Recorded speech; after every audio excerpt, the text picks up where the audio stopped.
খুলনা থেকে সরাসরি যোগ দিচ্ছেন সহকর্মী রফিউল ইসলাম টুটুল।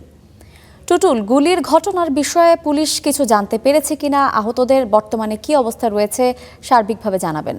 গুলির ঘটনায় এখন পর্যন্ত কেউ আটক হয়নি। কিছুক্ষণ আগেই আমার সাথে আমি কথা বলেছি লবণচড়া থানার ভারপ্রাপ্ত কর্মকর্তার সাথে। তিনি জানিয়েছেন যে আজ ভোরে যে ঘটনাটি ঘটে এটি মূলত দুজন মাদক ব্যবসায়ীদের অভ্যন্তরীণ কোন্দল। তারা দুজনেই জেল হাজতে ছিলেন এবং সেখান থেকে পরিচয়ের এক পর্যায়ে পারিবারিক সম্পর্ক হয় এবং রাশেদুল এবং ইমরান নামে দুজনই মাদক ব্যবসায়ী।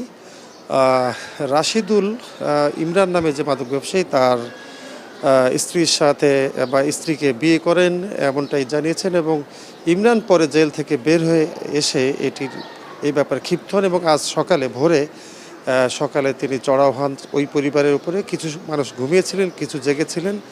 এখানে রাশেদুল এবং রাশেদুলের মা, রাশেদুলের স্ত্রী সহ 4 জন আহত হয়েছে। তার মধ্যে রাশেদুলের মা এবং তার স্ত্রী ফাইমা, এই 2 জন গুরুতর আহত হয়েছেন। তাদেরকে ঢাকায় পাঠানো হয়েছে। আর 2 জন রাশেদুল সহ এখানে এই খুলনা মেডিকেল কলেজ হাসপাতালে আছেন। তবে পুলিশ এখন পর্যন্ত এই ঘটনায় কাউকে আটক করতে পারেনি। তারা চেষ্টা করছেন। কিছুক্ষণ আগেই আমরা কথা বলেছি। এই ছিল সর্বশেষ খবর এই গুলির ঘটনায়। দর্শক, খুলনা থেকে আমাদের সঙ্গে সরাসরি যুক্ত ছিলেন সহকর্মী টুটুল।